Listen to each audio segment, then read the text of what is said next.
talk like this because they don't believe there's ever a chance for you to recover. But I'm telling you, there is a chance, and you can get it if you want it, and it's called freedom, right? You don't have to be an addict or an alcoholic your whole entire life. The end game is freedom. It's American Sign Language, freedom, right? Remember that. So I'm going to give you a little bit of my backstory. I grew up isolated from all of my family because my mom and my dad were both running away from their prospective families. They met somewhere in the anus of America, which I call Omaha, Nebraska.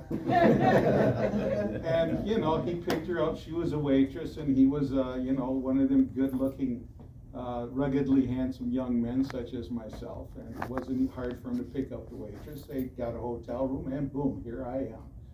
You know, so, but through my life, because they were running from their family, I was isolated. I never knew any of my grandparents or aunts or uncles or cousins.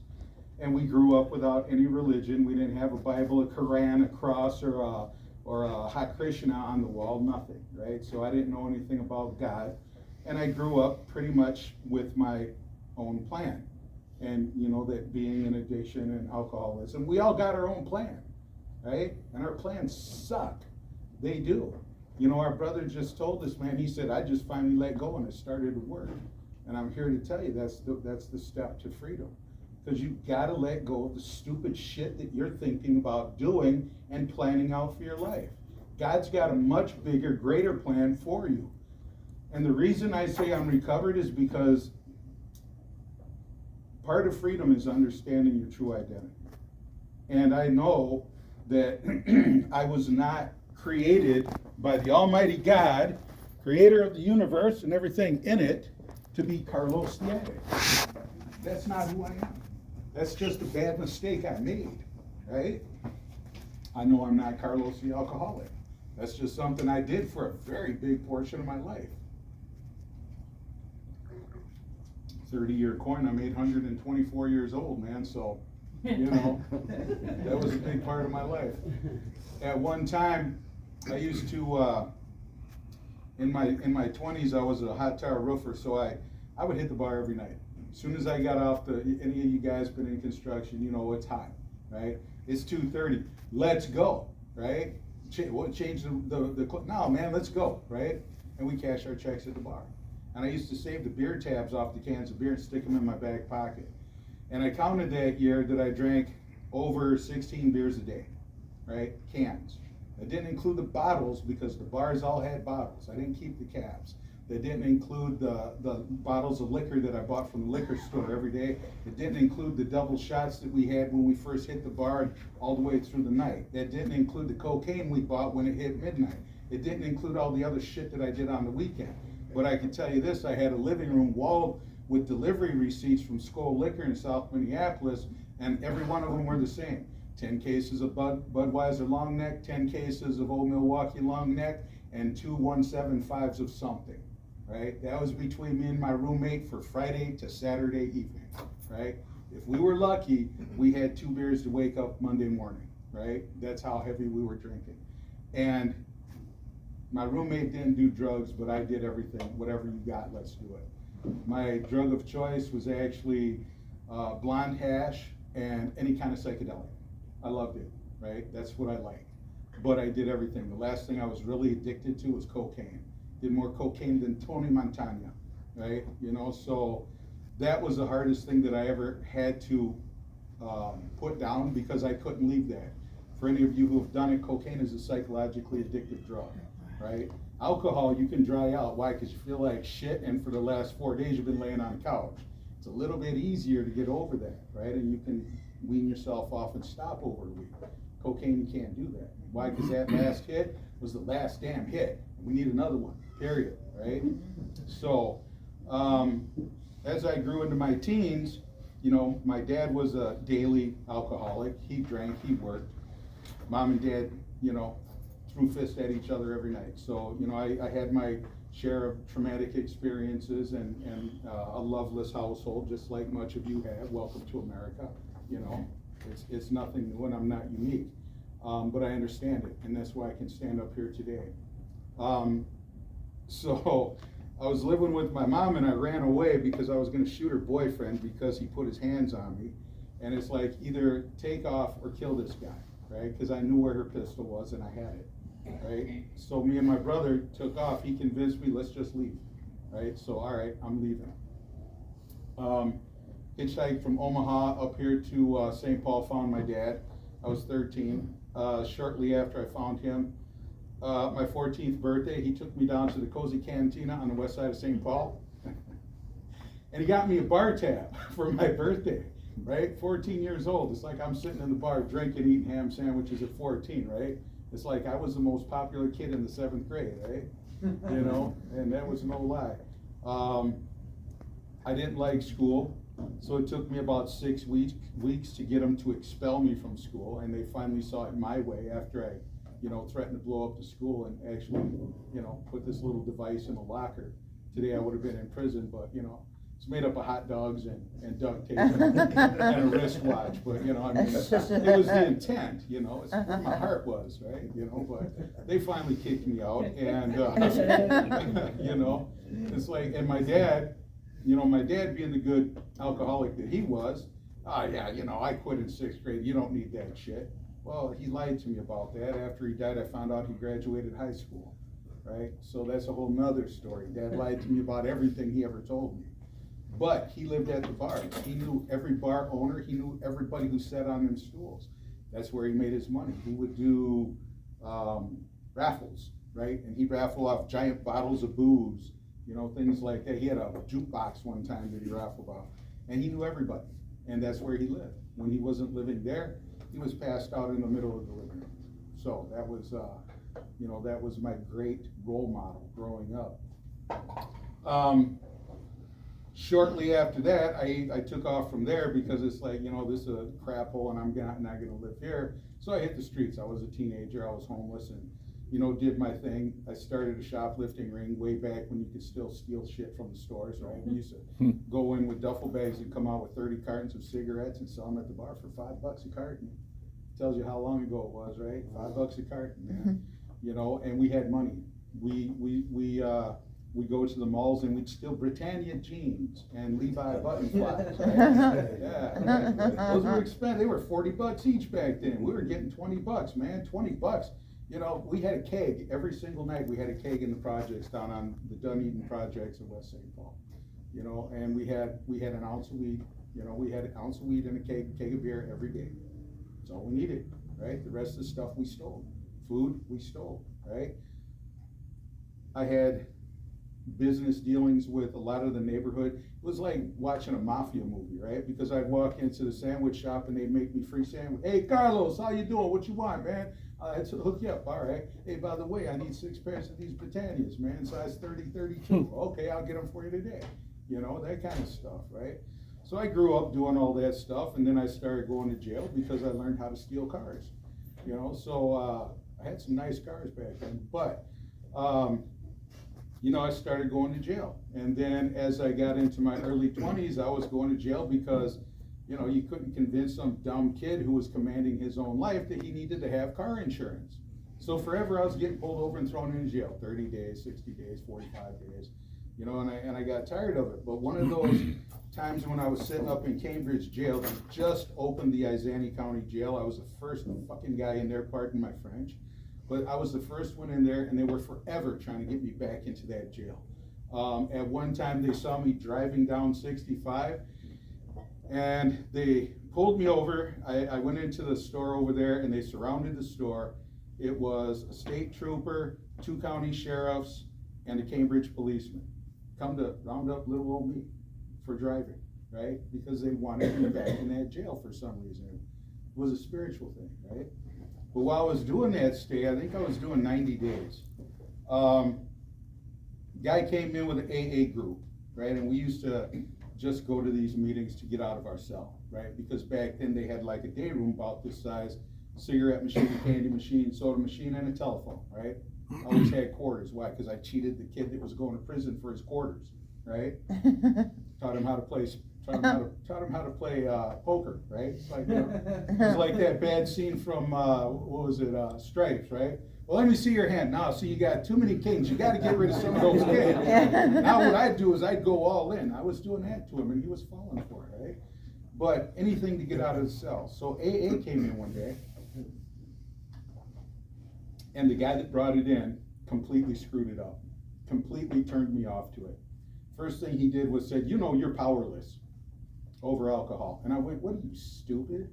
I'm like 22 years old. I command my own destiny, and you don't tell me I'm powerless. Look at these pipes, bro, right? I mean, I was back then, right?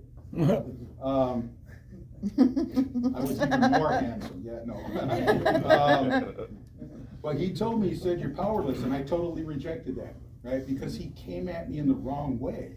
And for years I went, AA sucks. NA is probably no better, and it's a bunch of crap, right? And I rejected it. Until years later, I became a counselor. And there's a place, I met the grandson of Bill W. Yeah, I'm not gonna share his name. But he showed me the AA steps in its true light, right? And I'm reading what he wrote about, and I'm going, this looks like it'll work, right? Just because of the way that he laid it out, I went, I want to see this work. So I went to work for him, right? And the whole program was based completely upon the 12 steps, right? So I started working with these guys through the 12 steps. And the one thing that I figured out was, if you're sitting on the steps, you're failing, right? The 12 steps were originally designed to do in one afternoon, right? They would go into the hospitals where they were detoxing, or the psych ward, because they didn't have detox back then, right? When they got them to a place where they could actually comprehend what they were saying and doing again, they would lead them through the 12 steps. And then the next day they'd get released, and they'd say, now go find somebody else to do that too. That's how it was originally designed. And that step 12 is important because I tell people this all the time. Whatever you get is not for you, it's for somebody else. Give away what you have, and you'll get more of it, so that you can give more of it away. This is how we grow. So doing the 12 steps, you want to do them as quickly as possible and get through them, because you're going to do them again. You can always go back and repeat step 4, because you're going to miss something, or something's going to come to your mind. I talked to a guy, I said, well, where are you at? I'm on step 3. How long you been there? Year and a half. So you haven't made the decision yet, which brings me to the decision. Freedom starts with your decision.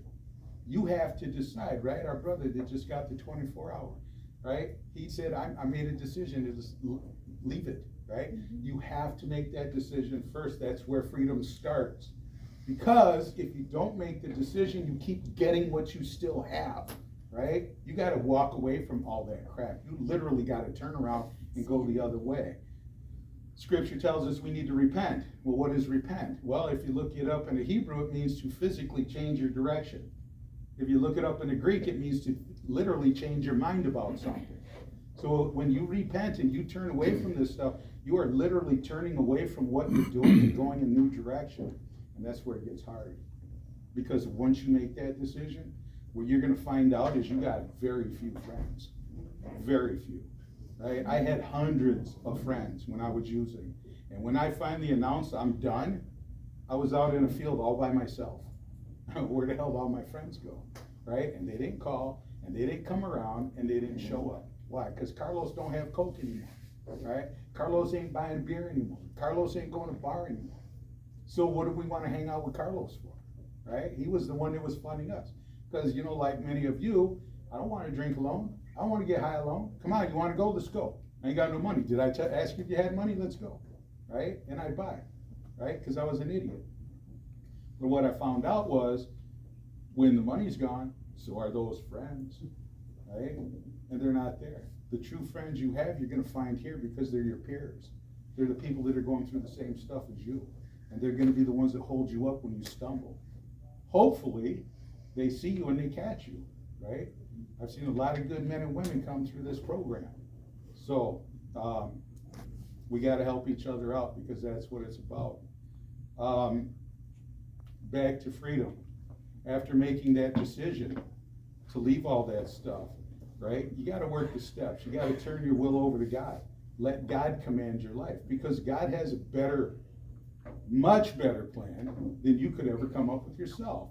He'll take you places and show you things and give you things and introduce you to people and put you in circumstances and events you never even dreamed of, right? He's done it for me. I've got 1,000 stories, right? Last time I traveled, he took me 8-9 months around the Mediterranean, right? And I was out there, I was camping on all the most beautiful beaches in the entire world, right, for a year. And he kept funding me, right? He kept giving me money to do it. He sent one guy from Paris all the way to Malta, if you know where that is, a Greek island, to give me $1,000 so I can keep traveling, right? Because I prayed and I said, God, if you want me to keep traveling, I need money. I'm almost broke. And 2 days later, here comes this guy. I said, what are you doing here? I met him in Israel. He said, well, I heard you were here, man, and I came down to give you this. All the way from Paris, right? So God will do miraculous things in your life.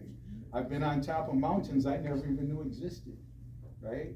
I've swam in seas and anybody ever see Blue Lagoon from the 80s, right? I swam in that lagoon, man. I was living on that island for 3 weeks, right? It was paradise, literally, right? I snorkeled across, man, that when you open up Windows 10 and it shows you them big 2 rocks in the ocean, I was in that cave, right? I was there. That's right there on the Blue Lagoon. But he'll bring you places that you never expected you'd be. I never thought I'd be traveling the world, right? I never thought I'd be speaking at an AA meeting, right? I never thought I'd be counseling people, but here I am, right? And he uses me, you know, like Mark said, man. Matt. I'm sorry, Matt. Come on, All right, so like I tell everybody, man, I lived through the 80s and the 90s, and I got 2 brain cells left, and sometimes they get confused with each other. Yeah, and it's always names, but I'm sorry, Matt. I do know his name. You know, he said I brought the spiritual piece because that's what I focus on now. Because everybody else will give you the just stop it piece, right? Knock it off. Get a haircut, get a real job. All right. Well, now what? Well, if you're lacking that spiritual piece where you surrender your will to God, you're gonna fail. You're gonna fall back, and we call it relapse, right? Why'd you relapse? A lot of people say, well, because I quit going to the meetings and I quit doing this and that. Well, what you failed to do was follow God's plan, because he's got an instruction for you, and he's got a map for your life. But you got to know where you're starting from. And I do it like this. How do you get to Chicago? And everybody will say, take 94 east. Nope. You got to take 35 north, because we're starting from Dallas. You got to know where you are before you can get to where you're going, right? And part of that is understanding your identity, right? So you got to first ask God, who am I, right? And the way that we do it, I also do a lot of ministry, and the way we do it, and I've done it in the treatment centers, is we call it foundation stones. Foundation stones are the foundation of who you are, what your identity is. And it's real simple. You get 4 or 5 believing people that know how to pray. You get together and you tell them, pray for me for 2 weeks, and ask God, what were you thinking when you created Matt? And then you get together in 2 weeks and you get around them, you pray, and you ask the question again, God, what were you thinking when you created Matt? And God will start talking to you. You write it down and you'll see how it's all connected together, right? And these are the foundation stones of identity. Once you start understanding that, you start making declarations over yourself. I am not an alcoholic. I'm a child of God. I'm a free man. And I have an identity, right? Declarations. Why? Because you're speaking into the spirit realm, and when you speak into the spirit realm, it comes back into the physical realm, right? And it starts to manifest, right? So now, maybe you don't believe what they just said about you. Well, you're a mighty king and a warrior. I don't believe none of that shit. But as you go on, God will start revealing these things to you to confirm that's what I told them, right? And I've seen it happen more than a few times. You know, I was working with a women's house, and we did it for a woman, and the word that I got her for was judge, right? It said, you will be a judge, and you will divide correctly righteousness from wickedness. And she's going, I don't even get that. I don't know, right? And then the next day I come up, I pull up, and she met me at the car. She was excited. Look what God showed me. And it was a confirmation of that word, right? Through a friend that she hadn't seen in 3 years, right? So that's how he works. And he will establish your identity. And once you start seeing what your identity starts to dictate what your purpose is. We were all made for a purpose, all of us. We all have a purpose to fulfill here before we leave. That's why we're here. We weren't here to take up a bar stool, right? We weren't here to make Budweiser rich, right? We were put here for a specific purpose, and that purpose was for somebody else. Because like I said, what we have is not for us, it's for someone else, right? And once you start realizing it's not about me, then your life starts to change. Because everything we do affects everybody around us. Everything. Good, bad, indifferent, it affects us, right? So what we do affects the people, and who we are causes that effect to happen, our purpose. Once you start understanding your purpose, you'll start to see the vision that God has for your life, right? And it's a better vision than you can ever come up with. So it's all attached, identity, purpose, and vision, right? And it just keeps going. And the more you discover what your purpose is, and you start walking in that and giving that away, the blessings will start coming to you, right? And everybody goes, oh, I'm broke. Yeah, of course, you spent all your money on booze and dope, right? I did. I looked at my bank account yesterday, and I'm going, did we get paid this week? Because I don't even know when I get paid anymore, because I got so much money, I don't know what to do with it now, right? I just left my house, I've got $3,000 sitting, on my desk at home. I'm going, oh, when did I get that? But you know what I do now? Look, because I don't buy anything that I don't need, right? I don't go to Walmart and buy a bunch of plastic crap that I can't use. I just don't, right? I wear my tennis shoes for 6 months, I'll buy another pair, right? All my clothes look exactly the same. Next time you see me, I'll be dressed the same. It's like, don't you change? No, I've got 6 sets of clothes. They all look alike. Why? Because I don't care. I got better things to think of, man. Right? I'm thinking of you guys. I'm not thinking about what I'm going to wear today. That's Einstein taught me that, right? So he did. He had 8 suits. They were exactly the same. He says, I got other things to think about. I went, you know what? You're right. So I've been doing that since I was a teenager, man. It's like, dude, where's your Nike shoes? What's that? Oh, that's some $800 pair of shoes. Wow, $50, Walmart, man. I don't buy stuff I don't need. So you know what I do now? Is I take mission trips, right? I'll go to Israel twice a year and I'll minister over there. Or like when God sends me out, I do 8 months around the Mediterranean just because, right? And I'm never broke. My bills are paid when I leave. My rent's already paid before I get back. And I've still got money, right? And it's seamless. So, you're gonna save a lot of money. When I was using, about 10 years later, I got that green and white card, your Social Security card that tells you how much money you made over those years. And I looked at that and I went, so let's divide this up. I could have went to 136 countries during that time with that money, right? Instead, I went down to Popeye's bar. I went to Sonny's bar. I went to the Hexagon.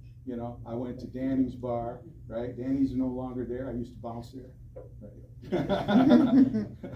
But, you'll have lots of money. You won't have any friends, but you have lots of money, right? And if you don't tell people you got money, then, them friends will stay away. But in these rooms, you'll make new friends, and you'll make better friends. And you will. Why? Because everybody who's been through the same shit has something in common with each other, right? We've all been through the same crap. You've been through the same crap as I've been. I've been through the same crap as you. None of us are unique in this room, right? We've all been through the shit. And we all ended up here tonight, right? That's what makes us all connected. That's why we need to help each other. Because without each other, we're just gonna fail, and that's all there is. But back to that first choice, you gotta make the choice. AA calls it the decider's chair. Get out of the decider's chair. It's been 1.5 years. It's been 26 treatments. What are you waiting to decide? God tells us in his word, he says, behold, I lay before you death and life, cursing and blessing. Choose this day. And in case you're confused, he gives you the answer. He says, choose life, right? There really is only one choice in life to make, and that is the choice. You either choose life, or by default, you've already made a choice, and you get death. right? And we've all experienced that, because that road is wide and we've all walked it, you know, and we know where it goes. We have friends who aren't here now. We've got family members who didn't make it. You know, we say the prayer for the poor slobby bastard who's picking up for the first time tonight, right? Doesn't know what the hell he's doing. And that's where you guys come in. That's where we come in. Step 12, go give that away, right? You gotta beat anybody over the head, but show them the better path. It's like, look, bro, I've been on this road. I can tell you exactly where it goes. You go 40 feet up this way, there's a low-hanging branch, and if you don't see it, man, you're gonna knock yourself out. But right after that, while you're ducking, there's a pit that you could fall off on the side, right? But if you take this road, it's nice and straight, it's narrow, but it'll get you there without any incident, right? That's the path. We gotta choose the right path. Somebody was saying, I can't remember who was up here saying, this is the moment, right? We can't do anything about yesterday, it's gone. You know, as much as we'd like to change it, and as much as we live there sometimes, we can't change it. It's done and it's over, it's solid, it's in stone. Tomorrow still hasn't got here, and it never does get here, right? All we have is this moment. And I've done the math, and a moment is literally a 60th of a second, which is like any throwaway camera. Shutter speed, that's a 60th of a second. And the moments that we have come and go that quick. There's one, just one, that one.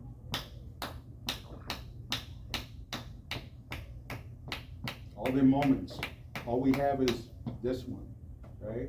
We're not promised the next one. You could go out of here tonight, get hit by a school bus, right? And die, right? We've all had friends that went out on their birthday and partied and didn't wake up, you know? We don't have tomorrow, so we gotta make that choice today. And that's where the freedom starts to come, right? So I would encourage you guys, you know, I don't call myself an alcoholic. Yeah, I did, and I was doing all that stuff, but I'm free from it now, you know? Got a XXX coin to prove it. I love this. This isn't for me either. I passed this back in January, and I mentioned to Matt, I said, I gotta hit a meeting, man, so I can get this coin, because this really is, it's a tool, right? It's a witness to the new guy, to the month guy, right? To the 6-month guy, to the 1-year guy. It's like, dude, this is what freedom looks like.